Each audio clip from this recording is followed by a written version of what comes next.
I feel the spirit moving in me. I feel the spirit moving in me.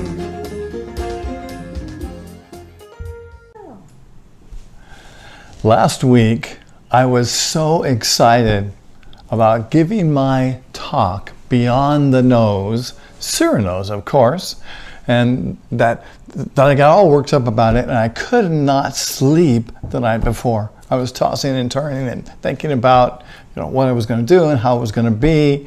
And when my alarm went off at 6 a.m., I had just gotten into a deep sleep. I turned over and looked at my alarm. Certainly it wasn't mistaken. It was time to get up.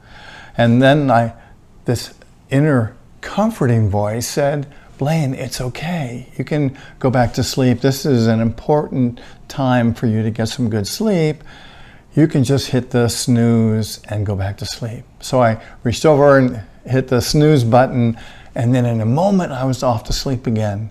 And the snooze button didn't come back on until 7 o'clock. And I kind of woke up at the start and looked at the clock, you know how you do. And then before my foot hit the floor, my inner critic is on me saying, what did you do going back to sleep? What were you thinking? You have so much to do this morning to make this talk happen and to do the Facebook Live. And it gave me a whole gamut of things that I have to do to set up the camera and do this and all that. And now you don't have time to go for a walk because you've wasted your time with the sleep, and you're going to have to cut your breakfast short. And oh my God, I got up and I'm like in a frenzy.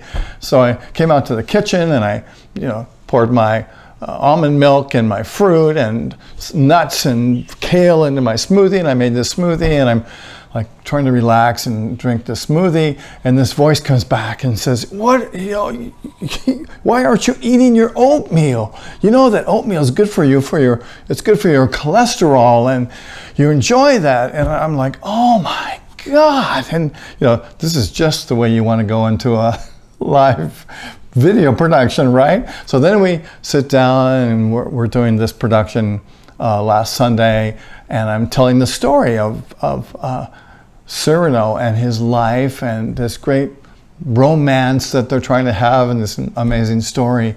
And I come to the end of the story, and I'm talking about, Cyrano goes to visit Roxanne in the last scene of the play. And I couldn't remember where he went to meet her. And she lived in a convent, right? But I couldn't come up with a word. I think I said covenant or something. I'm just stumbling all over myself. And so I turned to Emily and I said, my photographer and my coach and costume designer and all that. And I said, where does Roxanne live? And she says, in a convent. And oh yeah, in a convent. And now my inner critic is really going crazy, because it's like, what are you doing? You don't talk to somebody outside the scene when you're in production or in a video. And so my inner producer is just going crazy, criticizing me for all of this.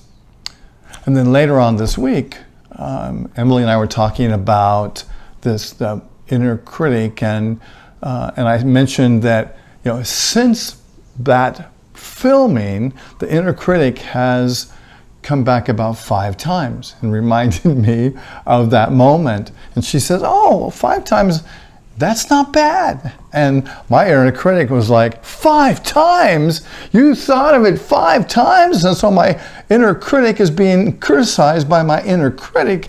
And I'm like, oh my God, this is just absolutely craziness. Oh, so I thought, let's look at the inner critic. So this talk is titled Independence from the Inner Critic. And that's my sincere hope that we can find some independence from the inner critic, and today on Independence Day, or on Independence Weekend. Most of us are aware of the inner critic. Wondering if you thought about yours as we're talking about it. The inner critic criticizes us about specific things, telling us that we're not good enough, or we didn't do something right, or we're not attractive enough, or we're too fat, or we're too skinny, or we don't ever do anything right, or that nobody notices us, or that we're too vulnerable, or that we're not vulnerable enough, right? It's like we have this dialogue running in the back of our minds all of the time, giving us input as to how we're doing in the world. And I think for me, it makes me anxious. How about you? And I know that the motivation behind the inner critic is there to protect us. It starts when we're children, and it really is trying to help us stay safe, right? And it's interesting that the development of the inner critic stops when we're about 8 years old. By that time, it's fully developed, but it's developed with an 8-year-old's mentality, and that's why it's so sort of uneducated. Of course, it's really educated because it knows everything about us, but that's why its approach is so blunt. And it reviews our mistakes endlessly. And it really believes, I think, that it's trying to help us have a better life and to stay safe. But if we focus too much time thinking about the inner critic, it can actually be damaging, and we can feel like we're defective or we're broken. There's a great story about the Buddha that I like. The Buddha, this is just before his enlightenment, had involved and injured in a fight. And after that fight, he spent hours meditating and really kind of just being with his self and really being with what had happened and trying to separate himself from the suffering. And Mara comes along, and Mara is Buddha's tempter. And Mara appears to the Buddha and says, "Why are you lying down? Are you in a daze, or are you drunk? Don't you have things to accomplish?" And the Buddha, recognizing Mara, and says, "I'm not drunk. I'm not in a daze. I've reached my goal, and I am free of sorrow. So I lie down full of compassion for all living beings."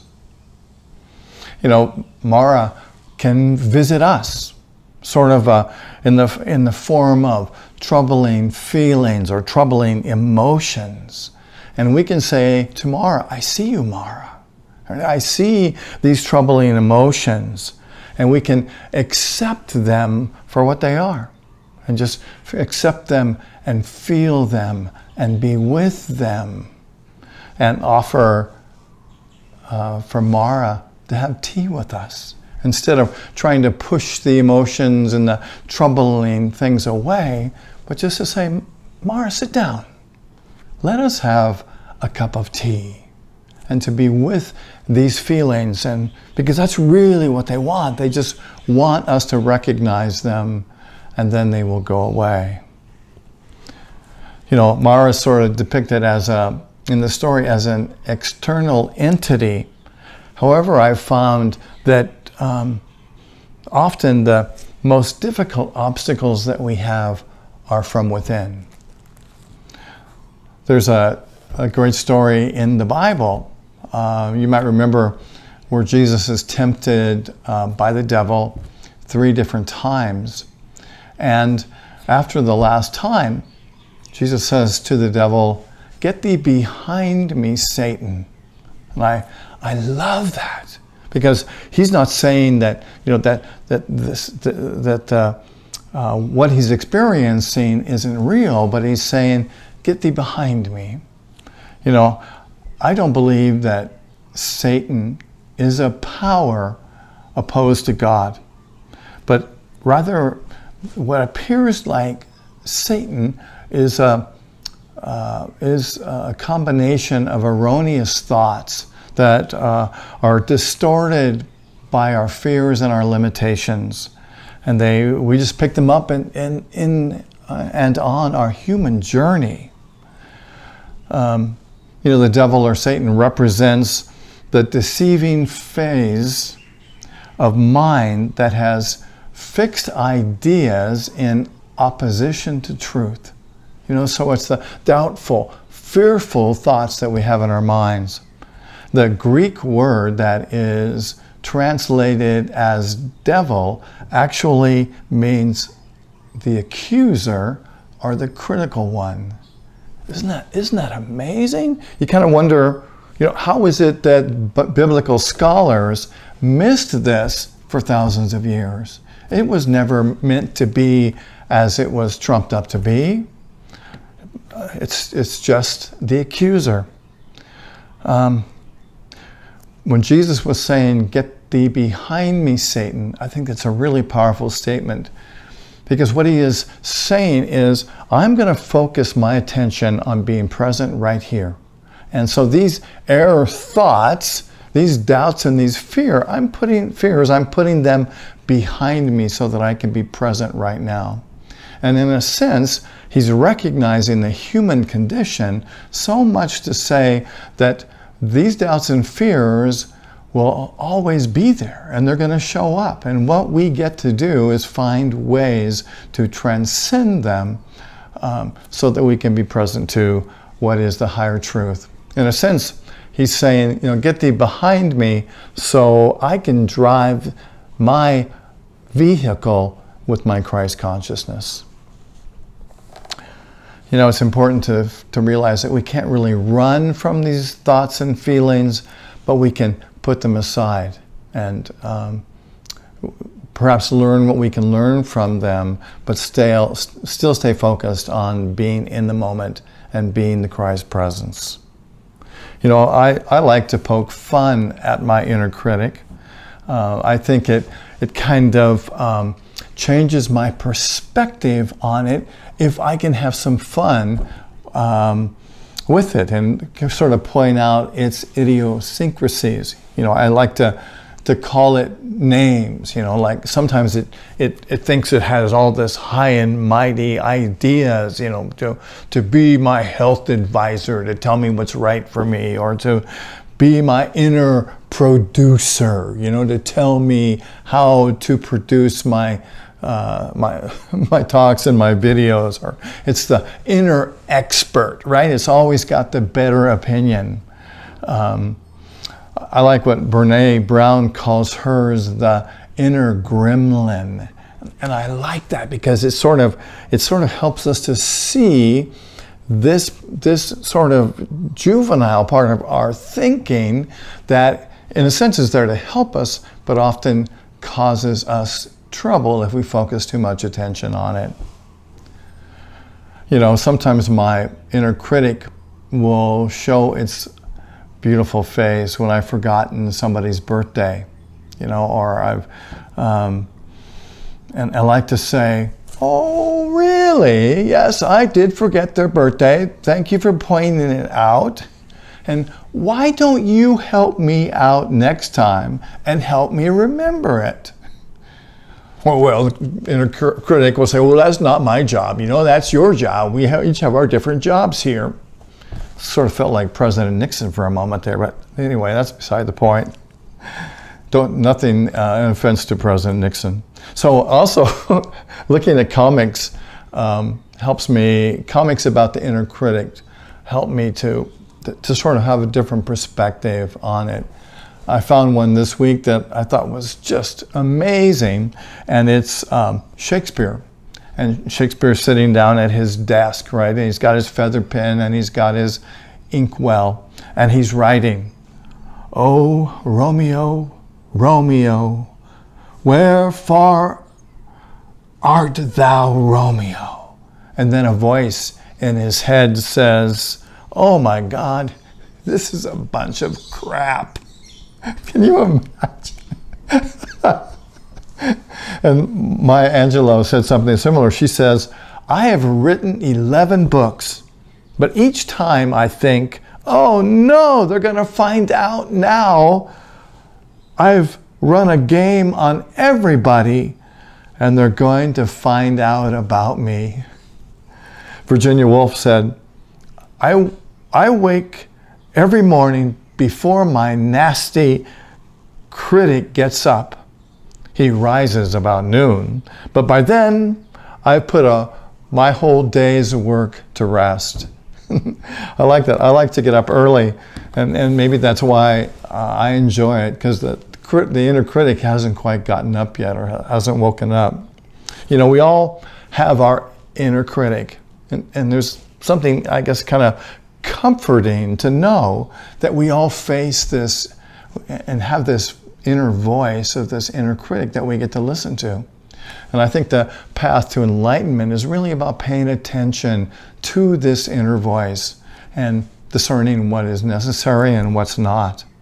You know, the Buddha was quite clear that it was important not to give energy to afflictive thoughts, you know, to negative thoughts. He said it was important to kind of divide our attention, his attention, our attention, and look at, you know, what are the thoughts that help us reach enlightenment and move towards enlightenment, and what are the thoughts that push us away from it, and to kind of discern, you know, and to categorize what, you know, how does this thought affect my enlightenment? Does it move me towards it, or does it move me away from it? And then if a thought is moving us away from enlightenment, then we don't want to give it any attention. And on the other hand, if that thought is helping us move towards it, then move towards that thought. Embrace that thought. You know, be that find ways to incorporate that thought into our lives. And I think what's perhaps one of the biggest messages, or one of the biggest obstacles, or the biggest possibilities that we have when we deal with the inner critic, as with anything that challenges us, is to look at how we deal with it. You know, to be able to look at it with compassion and with love, you know, and to kind of check out, how am I feeling when my inner critic is criticizing me? And, you know, am I getting upset? Am I getting angry? Am I trying to push it away? Am I trying to fight back at it and push back at it and tell it it's wrong? Or can I just kind of go, all right, well, thank you for sharing. I'll take a look at that. And it's like with someone that comes at us with a difficult opinion for us to hear. If we can say thank you for sharing, then we can decide what to do with it rather than trying to stop it. Yeah. So how can we gain independence from our inner critic? And I think what we can do that I found effective is to use a Buddhist practice called metta, and it's or loving kindness, and it's about embracing where we are and what we're experiencing. You know, in this practice, it begins with the breath, and you know, it's interesting. What I've noticed is when I am breathing in and relaxing, my inner critic is still. It's almost like it's hard to breathe in and relax and have the inner critic speak at the same time. So what's effective in this process is, you know, when you were faced with the inner critic, if we can just stop and say, oh, there is the inner critic, okay, and take a breath, breathe in and relax. And just let the breath move through our bodies. Let's practice that together. So to breathe in, to feel the breath, and then to breathe out. And try that again. Breathing in and breathing out. And now I've got, as part of that, some really calming words to say at the same time. And these words are effective as an affirmation, as a meditation, and as a prayer. And they are, may I be free from anxiety and fear. Take a breath. May I be free from anxiety and fear. Try that with me. Breathing in, may I be free from anxiety and fear. And I think it is effective to breathe in and then on the exhalation to say, may I be free of fear and anxiety. And the second part of that is to say, may I be at ease. In the same way. Let's breathe in together. Breathing in and to say, may I be at ease. And breathing out. Perhaps you can feel it even now. Breathing in and breathing out. May I be at ease.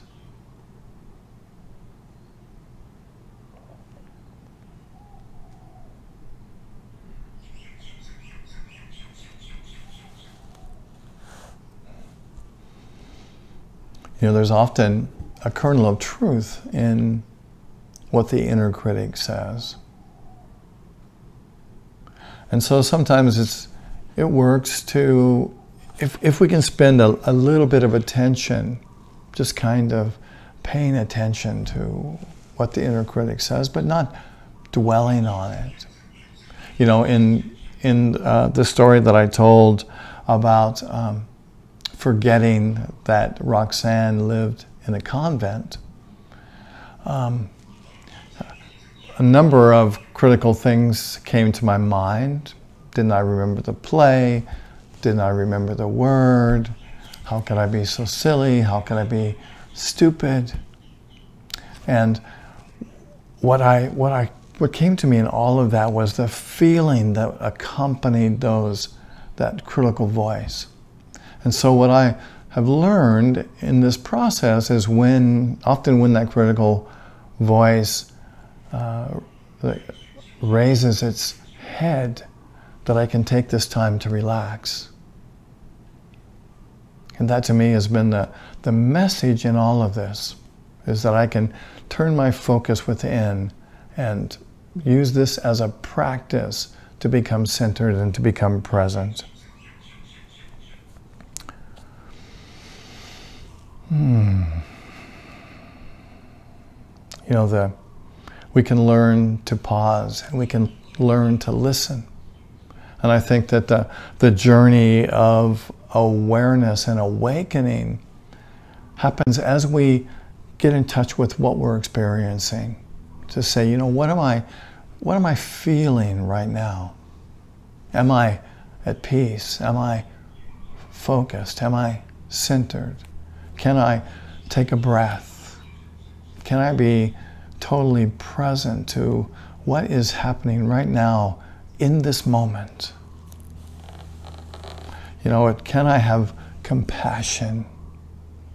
I guess that's the second part of what I realize in this example with the convent, is to realize, can I be compassionate with myself?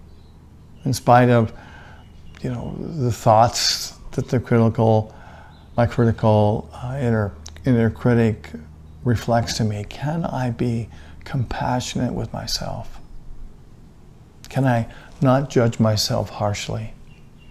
Can I let the thoughts and feelings go that are contrary to being at peace? Oftentimes, the inner critic offers us the gift of self-compassion. So when the inner critic arrives at your door, we can see it as a traveler who has come to offer us a gift of compassion, a gift that we get to practice giving ourselves. You know, the poet Rumi is well known for his poem referring to the human heart as a guest house.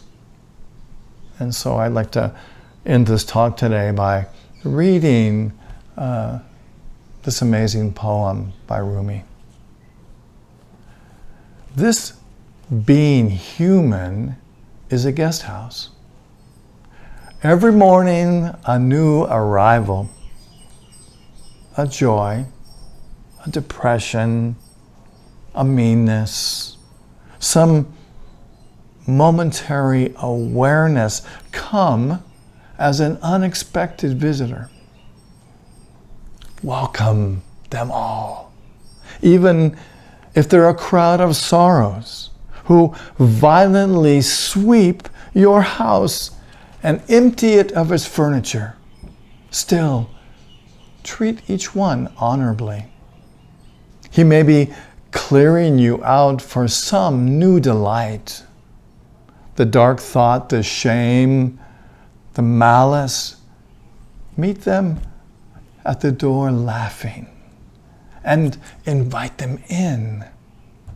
Be grateful for whoever comes, because each has been sent as a guide from beyond. I am free from anxiety. I am at ease. Let's take a breath together and exhale this statement out and feel it in our bodies. Breathing in and out, I am free from anxiety and fear. I am at ease. I am at ease. And so it is. I invite you to close your eyes and let's join together for a few moments of meditation. Breathing in and breathing out. Recognizing the spirit of compassion right here. The spirit of love. The spirit of life. Recognizing that all life, all events are here to show us the path to truth, the journey towards enlightenment. So let's imagine taking this journey together on this path of truth. Welcoming on this path all who join us.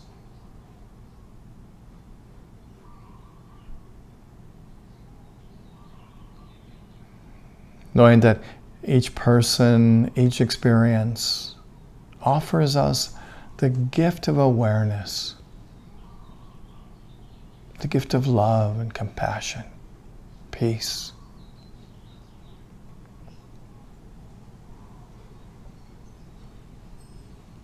Breathing in and breathing out.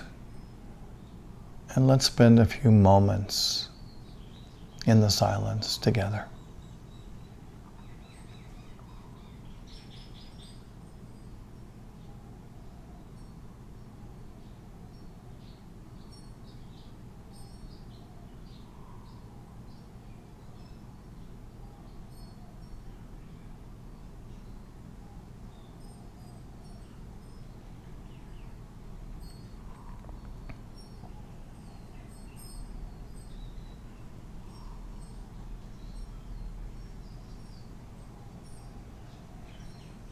And again, bringing your awareness to the breath.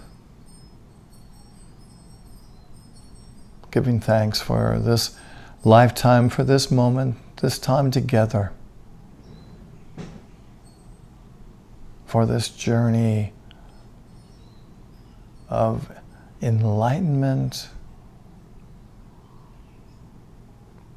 as we embrace and embody the truth that we are in everything that we think, say, feel, and do. And so it is. Namaste. Thank you for being here today. It's wonderful to share this time with you. And I invite you now to prepare your contributions to Unity Church of Maui and your tithes. And as you prepare them, to give thanks for them and to appreciate the energy that they are. That they are indeed energy that is moving through your experience, moving through your life, and to consider that they are gifts that you give to Unity Church of Maui as your way of being one with us in consciousness and reinforcing and encouraging the work that we're doing. So as you hold your gifts, let's affirm and pray together our prayer for prosperity, which begins. Through a grateful, giving heart, my mind and life overflow with the abundance of God's all-providing, infinite supply. And so it is. Amen. Thank you for your gifts, and if you're wondering how you can support us, you can always send a check to Unity Church of Maui at 483 South High Street in Wailuku. And you can also go to our website and click on the donate button, which is on our first page, and make a donation that way. So thank you for your help and your donations. We appreciate you and love you. Just a couple announcements today. Next week, my talk is titled The Language of the Unheard. I plan on talking about three things next week. Three things that I believe are extraordinarily important in this time. And the first thing I'm going to talk about is racial awareness, what that means and how we can embrace and embody it. I'm going to talk about racial literacy and what that means for us. And I'm going to talk about the need for action. This is really an important time in our history. And so we'll look at some ways that we can contribute and make a difference, a positive difference in the world. You know, I was brought up to be really racially unaware, or to be kind of colorblind. I know that my experiences are different from my friends who are black or brown. And, you know, I was brought up to be part of the dominant culture in the United States, being white, being middle class, being Protestant, and of Northern European descent. I recognize that I have some blind spots. I recognize that I don't know how to talk about race and racism. I recognize that I don't know enough. I recognize that I'm afraid to say the wrong thing. And I recognize that I don't know the steps to take to move in the right direction. Whew, makes me But I do recognize that I have a desire to do things differently. And I have a desire to learn. And I have a desire to have conversations that will bring me this awareness, to confront the reality of realism, of racism, and to eradicate its causes. So I invite you to join me right here next week at 10 o'clock, and we'll begin this conversation. Also, you can join us at 11 o'clock today for our Zoom meeting. If you would like to have that personal connection, you can find the links to our Zoom meeting both in our newsletter and on our webpage. It's easy to go there and click on it. You'll go right to the meeting, which will start at 11 o'clock sharp today. And on Wednesday, you can also join us for our meditation and daily word, going to the same places to find those links. That begins at 12 o'clock on Wednesday. And if you enjoy our Sunday services, please go to Unity Church of Maui YouTube. And there are a number of videos and much music that's up there that you can listen to. So thank you for being a part of this ministry. Thank you for doing what you do to make a difference in the world. And so without further ado, and before I do anything further, let's pray together the prayer for protection, which begins, the light of God surrounds us, the love of God enfolds us, the power of God protects us, and the presence of God watches over us. Wherever we are, God is. God bless you, friend. Mahalo, and see you soon. Aloha. Where I live, they're all raised.